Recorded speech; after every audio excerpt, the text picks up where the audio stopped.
Ayollarga yoqmaydigan xislatlardan biri o'ziga qaramaydigan erkaklar. Negadir shunaqa bir afsonaviy fikr borki, erkaklar o'ylashadiki, meni mana shu borim shu, erkak kishi o'ziga qarashi kerak emas. Shundayligicha go'zal erkak. Qorni katta bo'lsa ham, yomon hid kelsa ham borim shu. Va ko'p holatlarda bor shunaqa erkaklar 2-3 kunlab cho'milmaydi, ichki kiyimlarini almashtirmaydi.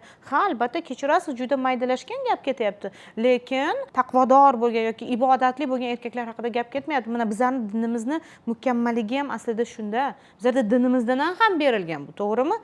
Meditsina, psixologiya sursak agar chetga, avvalambor dinda aytadigan bo'lsak, 5 mahal namozdan oldin nima qiladi inson? 5 mahal tahorat qiladi, yuvinadi. Chunki o'zi shunaqa bilgan, biz o'zimizni tanamiz omonat ekan, tanamizga e'tiborli bo'lish bu bizning burchimizdan biri. Lekin ko'p holatlarda erkaklar buni negadir unutib qo'yishadi. Har bitta inson uchun oldidagi insonidan yaxshi hid kelishi bu bizning psixikamiz uchun ham muhim.